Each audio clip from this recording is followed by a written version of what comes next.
This is Arkies in the Beltway, a look at national politics and the Arkansans influencing the discussions. I'm Alex Thomas, Washington correspondent for the Arkansas Democrat-Gazeette, reporting from the nation's capital.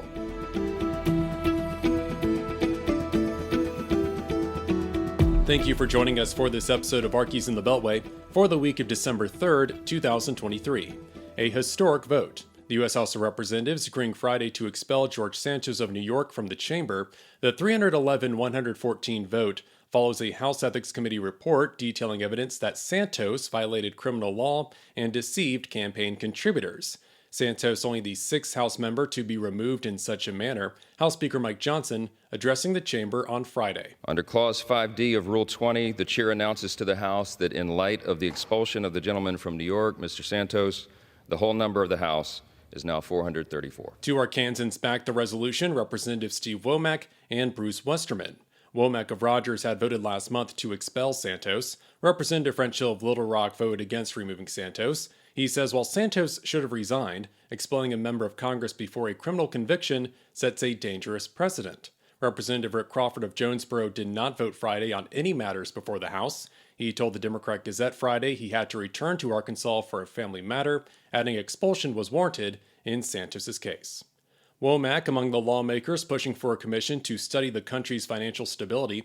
Multiple bills have been introduced during this Congress directed at establishing a bipartisan body on fiscal sustainability. Womack and Hawaii Democrat Ed Case introduced a bill in February for creating a commission. That body would be responsible for making recommendations to balance the budget within 10 years and stabilize the nation's debt to GDP ratio.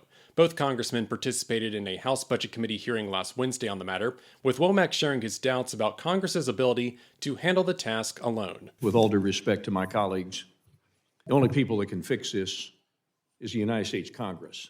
And to think that the United States Congress is going to be willing to do this is laughable.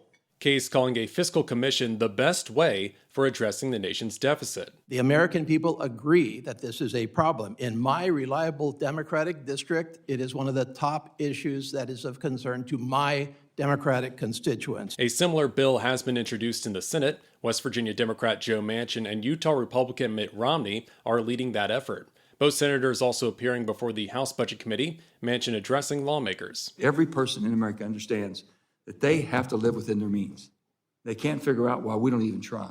Womack and other panelists noting the importance of also addressing mandatory spending, including funding for programs like Medicare, Medicaid, and Social Security. The House Natural Resources Committee moving forward with a legislative package on outdoor recreation. The bipartisan Explore Act consists of 15 bills addressing issues like recreation infrastructure, accessibility, and incentives for creating long-distance bike trails. Representative Westerman introduced the legislation last Wednesday alongside Arizona Democrat Raul Grijalva. Westerman and Grijalva serve as the chairman and ranking member of the House Natural Resources Committee, respectively. Westerman of Hot Springs says while the political divisions in the House can be obvious at times, the Explore Act is the byproduct of years of talks across the aisle. While we might disagree on many things, we're united in the fact that expanding access to outdoor lands and improving the experience for outdoor recreation on federal lands and waters is something worth fighting for. The Senate Energy and Natural Resources Committee has companion legislation called the America's Outdoor Recreation Act. While turkey was a bird of interest for many over Thanksgiving, Representative Womack was more interested in penguins. The congressman led a bipartisan congressional delegation to Antarctica to better understand how the United States funds research on that continent.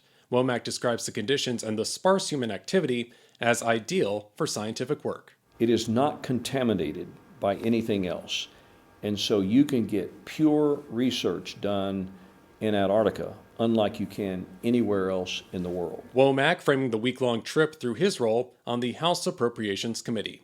And that'll do it for this edition of Arkies in the Beltway for the week of December 3rd, 2023.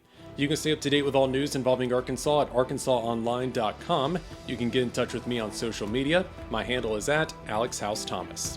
I'm Alex Thomas, and this has been Arkies in the Beltway. Thanks for listening.